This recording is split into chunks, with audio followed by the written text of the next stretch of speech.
Hola familia y amigos, bendiciones en el nombre poderoso de Jesús. Mi nombre es Elmer Arana, soy apologeta católico y miembro del movimiento misionero San Juan 23. En esta oportunidad vamos a hablar acerca de la resurrección de Jesucristo. Hoy es domingo de resurrección, domingo de la Pascua del Señor. Este es el gran día que celebramos los cristianos, el triunfo de Jesucristo sobre la muerte. Jesucristo pasó de la muerte a la vida e igual nos dio a nosotros vida estando muertos. Ese es el paso, la Pascua cristiana, la resurrección de nuestro Señor Jesucristo. El Señor ha resucitado. Este es el hecho fundamental de la fe cristiana. Como nos dice San Pablo en la primera carta a los Corintios, capítulo 15 y versículos 14 y 15. Si Jesucristo no hubiese resucitado, vana sería nuestra fe. También el Evangelio de San Lucas en el capítulo 24, versículo 34 nos dice, es verdad, el Señor ha resucitado. El Señor resucitó. Entonces, esto lo vemos en Lucas 24, 34. Con esta fórmula resume Lucas la afirmación decisiva de nuestra fe.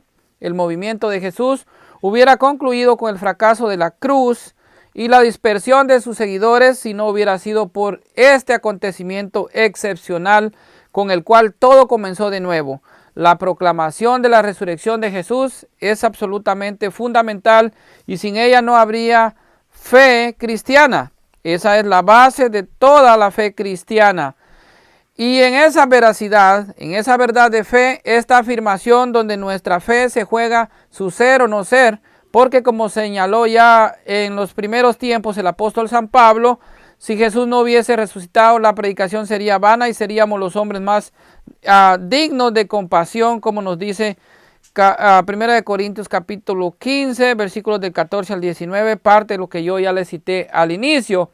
El mensaje sobre la resurrección de Jesús contradice nuestra experiencia diaria sobre la muerte, que se nos presenta como algo definitivo, sin posibilidad de retorno. Es por eso por lo que su aceptación no ha estado exenta de problemas. Ya en los relatos evangélicos podemos descubrir huellas de las dudas y de la incredulidad con la que algunos recibieron la noticia. 2000 años después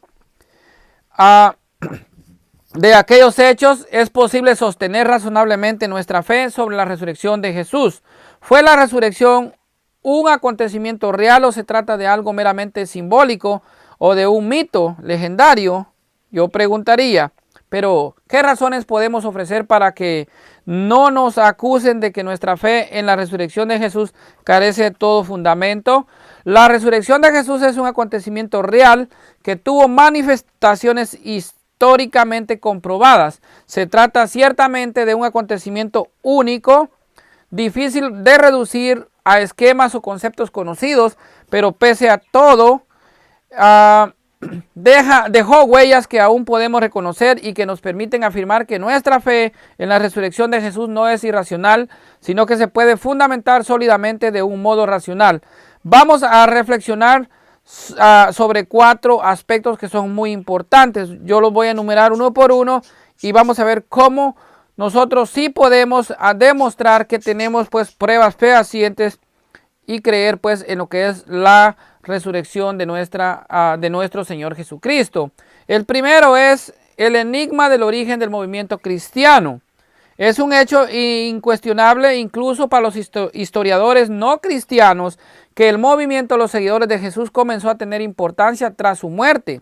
Del mismo modo, es también indudable que la muerte de Jesús en la cruz, cuyo carácter histórico hoy nadie discute porque se comprueba, significó de modo inmediato el fracaso de la causa de Jesús y el abandono y la fuga de sus seguidores.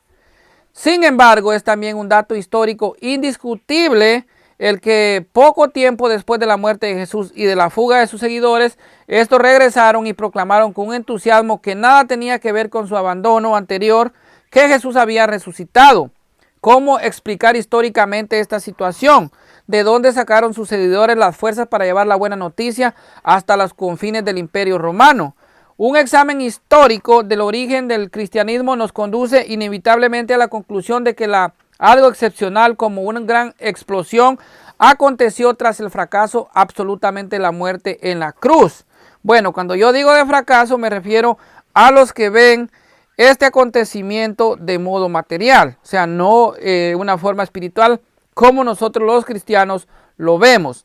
Entonces, ¿cuál fue la chispa que tras la catástrofe desencadenó el desarrollo del nuevo movimiento? La única explicación que da razón suficiente a este espectacular comienzo es la de que fue el convencimiento de los seguidores de Jesús de que realmente Jesucristo había resucitado, lo que desencadenó en el comienzo de un nuevo movimiento. Tal y como sucedieron las cosas, no es razonable sostener que fue la fe de los discípulos en Jesús lo que originó su fe en la resurrección, sino que fue más bien la experiencia de estos de que Jesús vivía lo que desencadenó la nueva fe en Jesús. La resurrección de Jesús sorprendió completamente a sus discípulos y además se situaba totalmente fuera de lo que estos razonablemente podían esperar.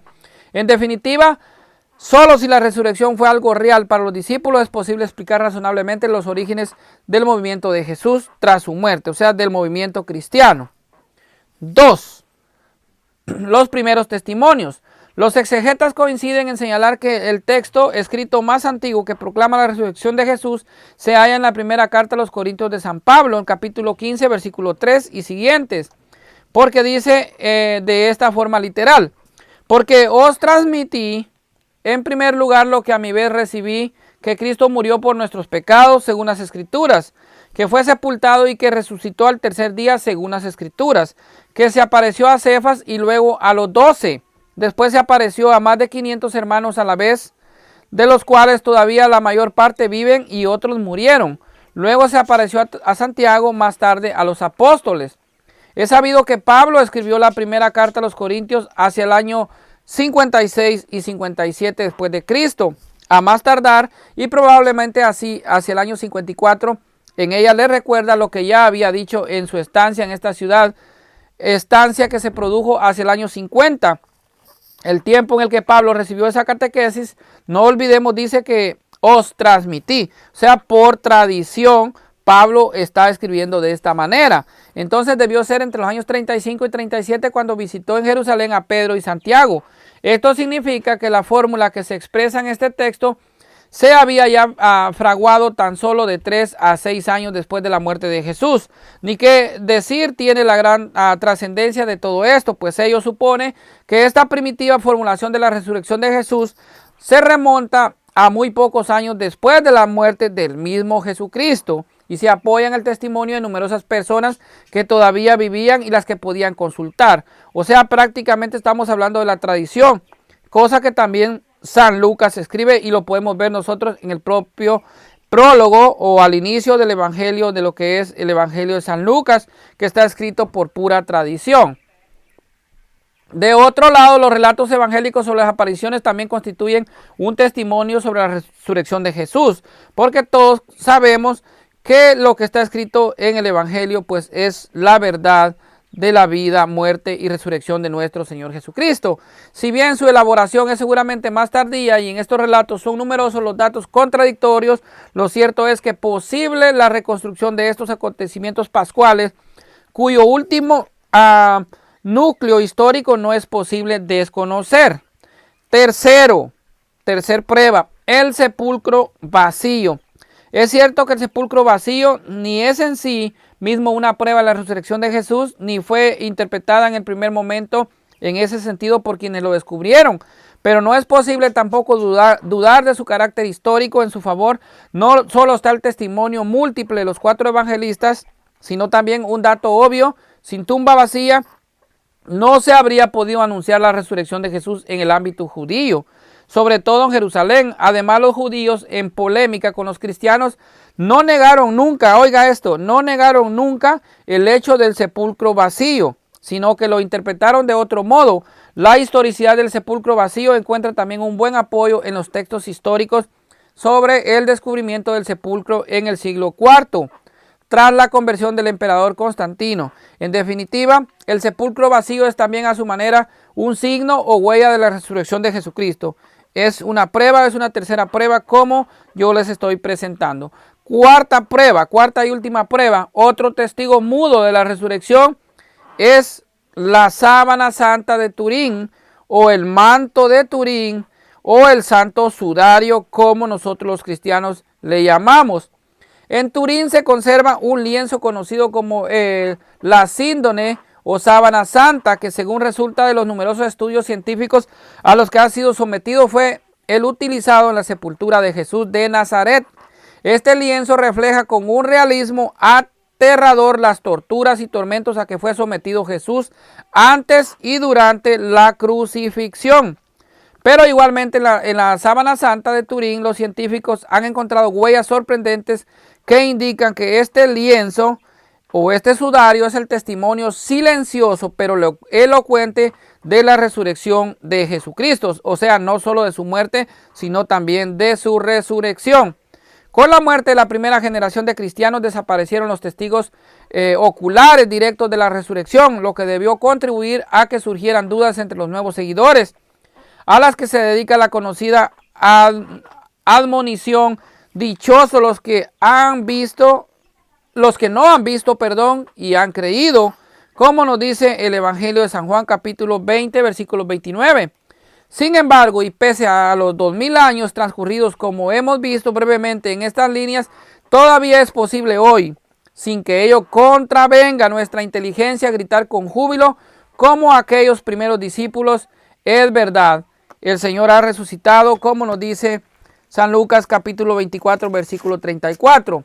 También al inicio del Evangelio de San Lucas, el capítulo 24, versículo 1, nos dice: el primer día de la semana, muy temprano, fueron al sepulcro con los perfumes que habían preparado, pero se encontraron con que la piedra que cerraba el sepulcro había sido removida. Al entrar no encontraron el cuerpo de Jesús.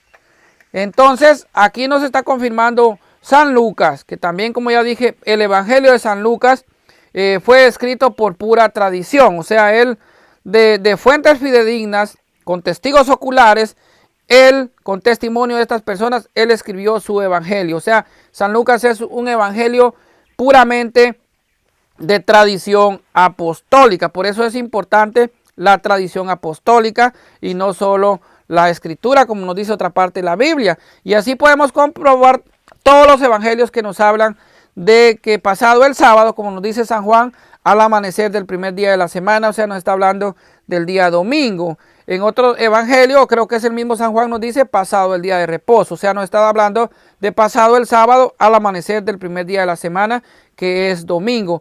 Y esto es lo que nosotros celebramos. O sea, nosotros no celebramos la Pascua judía.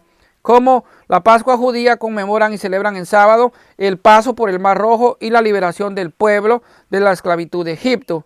Nosotros celebramos la Pascua cristiana, que pasamos con Jesucristo de la muerte a la vida. Y esa es la Pascua que celebramos nosotros los cristianos el día domingo, el día del Señor, el día que Jesucristo venció a la muerte, el día que Jesucristo venció el pecado, venció a la muerte y nos dio vida estando muertos. Entonces, esta es la Pascua que nosotros los cristianos católicos celebramos, la resurrección de nuestro Señor Jesucristo. Ese es el gran día que nosotros celebramos, el día del Señor, como nos dice Apocalipsis 1:10. Bendiciones para todos en el nombre poderoso de Jesús.